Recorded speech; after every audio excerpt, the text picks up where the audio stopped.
అటు తెలంగాణలోనే కాదు, ఇటు ఆంధ్రప్రదేశ్లో కూడా 2 రోజులుగా సోషల్ మీడియాలో బాగా వైరల్ అవుతున్న అంశం బండి సంజయ్ కుమారుడు బండి భగీరథ్ గురించి. ఓకే, ఆయన లొంగిపోయారా, అరెస్ట్ అయ్యారా, ఇప్పుడు ఆయన తప్పు చేశారా లేదా, ఇవన్నీ కోర్టులు డిసైడ్ చేస్తాయి. కానీ ఇప్పుడు ఒక 4 కీలక అంశాలు. ఒకటి ఏంటి అంటే, భగీరథ్కి సంబంధించి మీడియాను మేనేజ్ చేశారు బండి సంజయ్. సోషల్ మీడియాలో తప్ప మెయిన్ స్ట్రీమ్ మీడియాలో ఎక్కడా కూడా ఆ అంశం రాకుండా చేసుకొచ్చారు అనేది ఒక ప్రధాన అలిగేషన్. రెండోది వచ్చి, కేంద్ర మంత్రి పదవిలో ఉన్నారు కాబట్టి ఇమీడియట్గా ఆయన రాజీనామా చేయాలి, లేదంటే కేంద్రం ఆయన్ని బర్తరఫ్ చేయాలి అనేది ఒక ప్రధాన డిమాండ్. ఇక మూడోది, బండి సంజయ్ కుమారుడు భగీరథ్ వల్ల ఆయన రాజకీయ భవిష్యత్తు ఇప్పుడు ఏంటి అనేది ఒక ప్రశ్నార్థకంగా మారిందా అనేది. ఇక నాలుగోది వచ్చి, ఈ టోటల్ అంశాన్ని కాంగ్రెస్ కంటే బీఆర్ఎస్ ఎక్కువగా ప్రయోజనం పొందాలనుకుంటుందా, అందుకే పదే పదే కేటీఆర్ దీని గురించి మాట్లాడడం కానీ ట్వీట్లు చేయడం కానీ, బీఆర్ఎస్కి సంబంధించిన మాజీ మంత్రులు మొత్తం బీఆర్ఎస్లోని ఎమ్మెల్యేలు వాళ్ళందరూ పదే పదే సోషల్ మీడియాలో ఎక్కువగా మాట్లాడడం. ఈ ఓవరాల్గా ఈ 4 అంశాల మీద చర్చించే ప్రయత్నం చేద్దాం. సార్, నిజంగా ఓకే, ఆయన తప్పు చేశాడా లేదా ఏంటి అనేది రేపు కోర్టు తేలుస్తుంది, కోర్టులో తేలే అవకాశం ఉంది. దాన్ని బట్టే ఆయనకి శిక్ష ఉంటుందా, ఏదో ఇప్పుడు కొత్తగా ఒక బిఎన్ఎస్లో యాక్ట్ కూడా యాడ్ చేశారంటే అదే కనుక జరిగితే 10 ఏళ్ళు జైలు శిక్ష పడుతుంది అనేది. ఓకే, అది చట్టం తన పని తాను చేసుకెళ్ళిపోతుంది. కానీ ఇందులో ఎంతవరకు దీన్ని మేనేజ్ చేసే ప్రయత్నం బండి సంజయ్ చేస్తున్నారు, ఇందులో ఎంతవరకు వాస్తవం ఉంది అని అనుకోవాలి? ఒకటి, బండి సంజయ్ కొడుకు ఇన్ని రోజుల పాటు దొరక్కపోవడం అన్నట్టు సహజంగా అతని మీద కంప్లైంట్కి కారణమవుతుంది. ఈవెన్ బండి సంజయ్ మొన్న చెప్పింది కూడా, చట్టపరంగా మేము మా లాయర్లు చెప్పారు కేసు కొట్టేయబడుతుంది అనేసి, ఆ డాక్యుమెంట్లు వాటి కోసం ఆగారని చెప్పడం ద్వారా అబ్బాయితో తన టచ్లోనే ఉన్నాడని చెప్పుకొచ్చాడు. దెన్ అది ప్రత్యర్థులు ఏలెత్తి చూపెట్టడానికి సంబంధించిన అంశం. ఇక అది ఎథికల్గా కూడా రాంగ్ అవుతుంది. ఇకపోతే చట్ట ప్రకారం నేరం, నైతికత ప్రకారం పాపమైతే వ్యవహారం నడుస్తుంది. నైతికత ప్రకారం అయితే పాపమా ఇది అంటే, అబ్బాయి అమ్మాయి ఇద్దరు ఇష్టపడి తిరిగినప్పుడు ఆ తర్వాత బ్రేకప్ అయితే, అమ్మాయి బ్రేకప్ అయి చెప్తే అబ్బాయికి శిక్ష ఎలా, మానసికంగా. అబ్బాయి బ్రేకప్ చెప్తే అబ్బాయికే శిక్ష చట్టపరంగా. ఇది మనకు ఉన్నటువంటి వ్యవస్థీకృతమైనటువంటి లోపం. ఇందులో చూసుకుంటే అబ్బాయి మేజరే, అమ్మాయి మైనర్. ఇద్దరు మైనర్లు అయితే ప్రాబ్లం ఉండేది కాదు. అప్పుడు కూడా ఫోక్సో కేసు వస్తుంది అబ్బాయికి. ఇప్పుడు అబ్బాయి మేజరు, అమ్మాయి మైనర్ అయినప్పుడు అమ్మాయి కన్సెంట్ ఇచ్చినా సరే చెల్లుబాటు కాదు. ఇందులో ఒకటే కోణం, మీకు కోర్టు సినిమాలో ఉంది కదా, ముందంతా కూడా వీళ్ళిద్దరూ అమ్మాయిని ఏదో చేసేసాడు రేప్ ఇదని చెప్పాక ప్రియదర్శి తర్వాత కోర్టులో సబ్మిట్ చేసేది అంటే అమ్మాయికి ఎలాంటి సెక్సువల్ రిలేషన్ జరగలేదని ఇచ్చిన ఇది, అది కూడా చూడకుండా కేసు పెట్టేశారు అన్నటువంటి పాయింట్. తర్వాత అసలు ఏం జరిగిందంటే వాళ్ళిద్దరు భయంతో గదిలో కూర్చున్నారు అంతవరకే అన్నటువంటి, అందులో తేలేదు. అట్లాంటి సిచ్యుయేషన్ కాదు ఇక్కడ. ఇప్పుడు అమ్మాయి ఇచ్చే వాంగ్మూలం కీలకం వీటిట్లో. ఆ కోర్టు కేసులో అమ్మాయి కోర్టులో ఇచ్చిన వాంగ్మూలంలో అబ్బాయి నన్ను ఏం చేయలేదు అని చెప్తుంది. తర్వాత డాక్టర్ ఇచ్చిన రిపోర్టు పోలీసులు కూడా చూడలేదని అర్థమవుతుంది. ఇందులో అయితే ఇప్పుడు అమ్మాయిని డాక్టర్లు చెక్ చేసిన రిపోర్ట్ ఏంటన్నది బయటికి ఏం పెట్టలేదు ఇంకా. యాజ్ ఫర్ నామ్స్ ఇక్కడ 2 రకాలైన పరీక్షలు. అమ్మాయి సెక్సువల్ ఇంటర్ కోర్స్ జరిగిందా లేదా, జరిగితే రేపే, ఈవెన్ షీ యాక్సెప్టెడ్ హిమ్, చట్ట ప్రకారం నేరమే. 18 ఏళ్లలోపు అమ్మాయి తన ఇష్టపూర్తిగా లైంగిక సంబంధంలో పాలు పంచుకున్న ఆ సహచరుడు జైలుకి వెళ్తాడు, అమ్మాయికి ఏం కాదు. అమ్మాయిని విక్టిమ్గా అమ్మాయికి ప్రొటెక్షన్ ఉంటుంది, అబ్బాయి మాత్రం నేరస్తుడు అవుతాడు.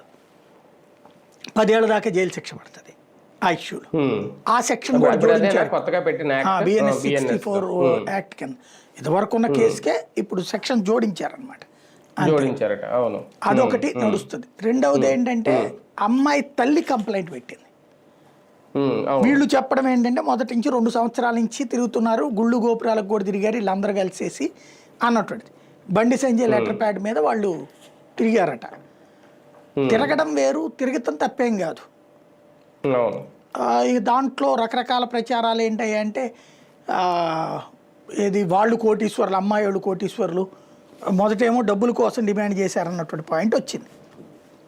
ఇక్కడ మేబీ కాంట్రవర్సీ ఎక్కడొచ్చి ఉండాలంటే వీళ్ళు తిరగడాన్ని ప్రోత్సహించినటువంటి పెద్దలు ఏ పెళ్ళో అడిగితే వీళ్ళు చేసుకోనంటే జరుగుతుండి ఉండాలి ఇది.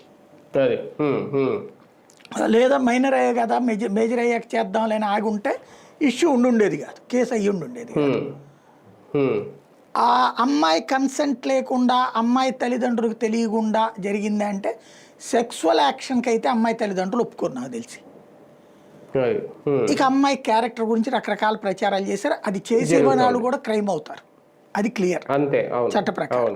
ఎందుకంటే అమ్మాయి క్యారెక్టర్ ఎట్లున్నా you should not judge it, that should be judiciary's description. అమ్మాయి ఎట్లా ఉండాలో మనం జడ్జి చేయలేము దాంట్లో. కాబట్టి ఈ కేసులో చాలా బిగుసుకుపోయినట్టే. ఇకపోతే మీరన్నట్టు బీఆర్ఎస్ లీడ్ తీసుకుంది. ఈ కేసు వెనకాల వాళ్లే పెట్టించారన్నటువంటి దానికి అనుగుణమైనటువంటి కొన్ని నడుస్తున్నాయి.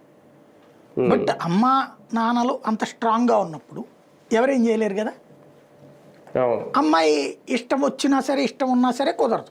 ఇప్పుడు అమ్మాయిది కూడా వాంగ్మూలం తీసుకున్నారు కదా, అమ్మాయి ఇచ్చిన వాంగ్మూలం తర్వాత ఇతని మీద కేసు ఇంకొంచెం స్ట్రాంగ్గా పెట్టారు. అంటే అమ్మాయి ఇతనికి వ్యతిరేకంగా వాంగ్మూలం ఇచ్చింది, ఇది క్లియర్ కట్. కాబట్టి ఇది సన్ స్ట్రోక్ అన్నమాట అతనికి. సార్ నిజంగా కేంద్ర మంత్రి పదవిలో హోదాలో ఉన్నారు కాబట్టి బండి సంజయ్ మెయిన్ స్ట్రీమ్ మీడియాని కంట్రోల్ చేశారు ఈ విషయంలో, లేదా మెయిన్ స్ట్రీమ్ మీడియానే ఇక్కడ ఫోక్సో కాబట్టి మైనర్ కాబట్టి ఈ విషయంలో పెద్దగా దాని జోలికి వెళ్ళలేదా? నాకు తెలిసి మొదటి రోజు నుంచి పత్రికల వార్తలు వచ్చినాయి, ఎక్కడా ఆగింది లేదు. కాకపోతే ఫోక్సో కేసులో కాబట్టి నిందితురాలి పేరు డిస్క్లోజ్ చేయకూడదు, వాళ్ళ తల్లిదండ్రులతో మాట్లాడించకూడదు. ఇష్టమయ్యి వాళ్లే వచ్చి కూర్చున్నా సరే క్రైమే అక్కడ. ఈవెన్ మీకు తెలుసో తెలీదో మనకి ఈ బ్రాడ్కాస్టింగ్ స్టాండర్డ్స్ అథారిటీ అని ఒకటి ఉంటుంది, వాళ్ళ నుంచి శిక్ష ఉంటుంది. ఛానల్ని బ్లాక్ చేయొచ్చు, ఛానల్ క్షమాపణ చెప్పమనొచ్చు, అట్లా చాలా సచ్చినాయి అందులో. కాబట్టి పేపర్లకి ఉంది, ఎడిటర్స్కి వెళ్ళి ఎన్ని ఉంటాయి అన్నమాట. ఆ విషయాల్లో అత్యుత్సాహంగా రాయకూడదు, రాస్తే కేసులు అవుతాయి అన్నమాట. అందుకని అభియోగం అని రాస్తారు, నిందితులు అని రాస్తారు, బాధితులు అని రాస్తారు. ప్రతి పదం దగ్గర చాలా జాగ్రత్తగా ఉండాలి, ప్రతి పదం. అది అలాగే నిజంగా బీఆర్ఎస్ లేదంటే కేటీఆర్ చెప్తున్నట్టు బండి సంజయ్ ఆయన పదవికి రాజీనామా చేయడమో లేదంటే బీజేపీ లేదంటే కేంద్రం ఆయన బర్తరఫ్ చేయడమో చెయ్యాలా దీని విషయంలో, అది నైతికత అవుతుందా? బేసిక్గా అది ఎథికల్ ఇష్యూ. ఆయన రాజీనామా చెయ్యాలా చేయకూడదా అన్నటువంటిది ఆయన వ్యక్తిగత వ్యవహారం, సమాజం దృష్టిలో చేయాలన్నటువంటిది అది. అయితే ఒక ఆస్పెక్ట్లో అమ్మాయి కన్సెంట్ లేకుండా అతను చేసుంటే ఆ డిమాండ్తో నేను కూడా ఒప్పుకుంటాను. ఇక్కడ చట్టపరమైన నేరం కానీ అమ్మాయి ఇష్టం లేకుండా 2 ఏళ్ళు తిరగడం అసాధ్యం, పలు దఫా లైంగిక సంబంధం అనేది అసాధ్యం. చట్ట ప్రకారం ఫోక్సో కేసు కాబట్టి నేరం మైనర్. అంటే వీళ్ళు అంటున్నది ఆయన కేంద్ర హోంశాఖ సహాయ మంత్రిగా ఉన్నారు కాబట్టి ఆ పదవిలో ఉన్నంతసేపు ఇక్కడ న్యాయం జరగదు, ఆయన ఆ పదవిలో లేకపోతేనే ఇక్కడ అమ్మాయికి న్యాయం జరుగుద్ది అనేది కేటీఆర్ చెప్తున్నారు. నేను అంటుంది అదే. యాక్చువల్గా ఇందులో ఆయన ఏ పదవిలో ఉన్నా ఆ కేసే, దాని ద్వారా ఆయన మేనేజ్ చేయలేడు. రెండవది ఏంటంటే నేను అనేది అత్యాచారం అనేది చట్ట ప్రకారం అత్యాచారం కిందకే వస్తుంది. బట్ 2 ఏళ్ల నుంచి సహవాసం అనేటటువంటిది ఎథికల్ ఆస్పెక్ట్లో చూసుకోవాల్సిందే తప్పించి ఇది కాదు. చట్ట ప్రకారం అయితే ఇప్పుడు అతను శిక్ష పడుతుంది గ్యారంటీగా. అమ్మాయి మేజర్ అని తేలితే శిక్ష ఉండదు అప్పుడు. ఇక అది మోరల్ తప్పించి ఆ లెక్కనైతే కనుక ఇలా పార్టీకి సంబంధించిన అనేక మంది మీద వచ్చినాయి అట్లాంటి కేసులు. ఎవరి మీదనే ఏ యాక్షన్స్ తీసుకోలేదు పార్టీ, వాళ్ళంతటా నడిచిపోయారు. కాబట్టి ఇట్లాంటి కేసుల్లో ఒకటి దొరికాడు, ఒకటి బీఆర్ఎస్కి వణుకు పుట్టించేవాడు ఎవడన్నా ఉన్నాడంటే బండి సంజయ్. కాంగ్రెస్ వర్సెస్ బీజేపీ అన్నటువంటి స్టేజ్కి తీసుకెళ్ళినప్పుడు బండి సంజయ్. దాన్ని కాంగ్రెస్ వర్సెస్ బీఆర్ఎస్కి తేవడంలో సక్సెస్ అయిన వాడు కేటీఆర్. ఇప్పుడు బీజేపీ అనేది అంతర్ధానం అయితేనే బీఆర్ఎస్ అనేది అధికారంలోకి వస్తుంది. అదేమో దినదినం పుంజుకుంటోంది. తెలంగాణలో భారీగా పుంజుకుంది. 8 ఎమ్మెల్యే స్థానాల నుంచి 8 పార్లమెంట్ స్థానాల స్థాయికి వెళ్ళింది. ఇప్పుడు అది ఫ్యూచర్లో థ్రెట్ అవుతుంది, మళ్ళీ బండి సంజయ్ని ముందు పెడితే అన్న భయం ఉంది. కాబట్టి లడ్డూలో దొరికాడు ఆ భగీరథ్ వల్ల బండి సంజయ్. కాబట్టి వదిలిపెట్టకుండా రాజకీయం చేస్తారు. తప్పు కూడా కాదు, అది వాళ్ళు అడిగేది జెన్యునే. చెయ్యాలా చేయకూడదా అన్నటువంటి నిర్ణయం బండి సంజయ్ది. నిజంగా భర్తరఫ్ చేయకపోవచ్చు. నిజంగా ఈ కేసులో భగీరథ్కి కనుక శిక్ష పడితే అంటే ఈ కేసు వేరు. గతంలో చాలా మంది మంత్రులుగా ఉన్న వాళ్ళు, మన కేజ్రీవాల్ ఇలాంటి వాళ్ళు, అంటే ఆ కేసులు వేరు అనుకోండి, వాళ్ళే పదవుల్లో కొనసాగారు. ఇక్కడ కొడుకు చేసిన నేరానికి తండ్రి బాధ్యత వహించాలా, తండ్రి బాధ్యత వహించి రాజీనామా చేయాలా? ఒకవేళ శిక్ష పడితే నేను అడిగి, శిక్ష పడితే ఖచ్చితంగా రాజీనామా చేయాల్సి వస్తుంది. శిక్ష పడితే, కాకపోతే అప్పటికి ఇది టర్మ్ కూడా అయిపోతుంది అనుకుంటా. శిక్ష అంటే తొందరగా అవ్వదు కదా, వాదోపవాదాలు చాలా ఉంటాయి, ఆ సర్టిఫికెట్లు అదంతా కూడా. కాబట్టి అప్పటికి అంత పెద్ద టెన్షన్ ఉండకపోవచ్చేమో. అప్పటికి తను ముఖ్యమంత్రి పదవి చేపడతాడా, లేకపోతే అసలు సాంతర రాజకీయాలకు దూరం అవుతాడా అని కాలం డిసైడ్ చేయాలి అతనికి. సార్ ఇంకొక విషయం కూడా, ప్రధానంగా తెలంగాణ బీజేపీకి చాలా పిల్లర్స్ ఉన్నా ఈయన ఇప్పుడు ఒక మెయిన్గా కనిపిస్తున్నారు బండి సంజయ్, పైగా బీసీ కార్డు ఒకటి.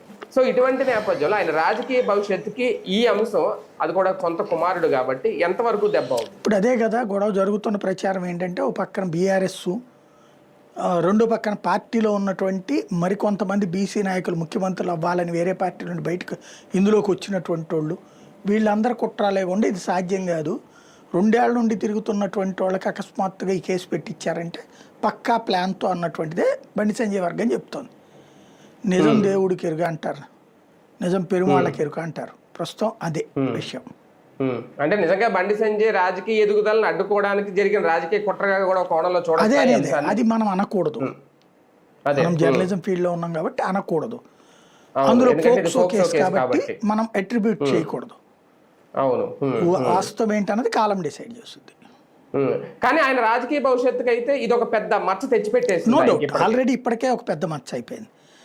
ఇంతవరకు ప్లస్సులు తప్ప మైనస్సులు లేనివాడు ఇప్పుడు ఒక మైనస్ తన కెరీర్లో యాడ్ చేసుకున్నాడు. సార్ ఇలాంటి అంశాలని భారతీయ జనతా పార్టీ హైకమాండ్ ఎలా చూస్తుంది? వాళ్ళు ఇక్కడ డిసైడ్ చేసుకోమంటారు. మనకు అబ్జర్వ్ చేస్తే దేశవ్యాప్తంగా పెద్ద ఇష్యూ కాలేదు ఇది తెలంగాణ వరకు పరిమితమైంది భారీగా. కాబట్టి అక్కడ రాజకీయ కోణం అన్న రూట్లోనే చూస్తున్నారు, లేకపోతే నేషనల్ మీడియా ఉతికారేసేది. నేషనల్ రేపు అయ్యి ఉంటే ఖచ్చితంగా నేషనల్ మీడియా ఎంటర్ అయ్యేదండి. ఇది మైనరు, ఈ కాన్సెప్టు, విల్లింగ్నెస్, ఈ బేసిస్ మీద వాళ్ళు పక్కన పెట్టినట్టున్నారు అనమాట. లేకపోతే వదిలిపెట్టరు కదా సెంట్రల్ లెవెల్లో. అంటే ఏ పార్లమెంట్ సమావేశాలు జరిగితే ఖచ్చితంగా కాంగ్రెస్ పార్టీ ఇతర పక్షాలు దీన్ని రేజ్ చేసి ఉండేవేమో సభలో, ఇప్పుడు లేవు కాబట్టి సైలెంట్ గా ఉన్నట్టు అనిపిస్తుంది. కానీ భవిష్యత్తులో ఎప్పటికైనా తెలంగాణకి ఎఫెక్ట్ చూపిస్తుందేమో, తెలంగాణ బీజేపీకి ఇది రేపొద్దున చూడాలి. అది పాజిటివ్ అవ్వచ్చు, నెగిటివ్ అవ్వచ్చు. కేటీఆర్ మీద కేసులు, తప్పుడు కేసులు పెట్టారంటూ ఇప్పుడు ఆయన హీరో అయ్యాడు, అంతకుముందు రేవంత్ అట్లా హీరో అయ్యాడు, ఇప్పుడు ఈయన హీరోని చేస్తారని చూడాలి. తెలంగాణ బీజేపీకి ఇది ఒక బిగ్ డ్యామేజ్ అనుకోవచ్చా? బీజేపీకి ఏం సంబంధం లేదు, బండి సంజయ్ జీవితంలో మాత్రం పెద్ద డ్యామేజ్, బండి సంజయ్ కెరీర్లో పెద్ద మచ్చది అంతే. రైట్ చూద్దాం నిజంగా బండి భగీరథ్ విషయంలో ఏం జరగబోతోంది అనేది కోర్టు ఇచ్చే తీర్పుని బట్టి ఉంటుంది. తర్వాత రాజకీయంగా బండి సంజయ్ భవిష్యత్తు ఏంటి, ఆయన కేంద్ర మంత్రి పదవిలో కొనసాగుతారా, లేదంటే రాజీనామా చేస్తారా, లేదా హైకమాండ్ ఆయన్ని బర్తరఫ్ చేస్తుందా, ఇదంతా కోర్టు తీర్పు తర్వాత ఎలాంటి పరిణామాలు జరగబోతున్నాయి అనేది అయితే వేచి చూడాల్సిన అంశం. అప్పటి వరకు ఈ పరిణామాలు లాగా కంటిన్యూ అవుతూ ఉంటాయి సోషల్ మీడియా వేదికగా. కానీ ఫైనల్గా న్యాయం అయితే జరగాలని కోరుకుంటున్నారు అందరూ. అది ఏ రకంగా ఉంటుందో చూద్దాం.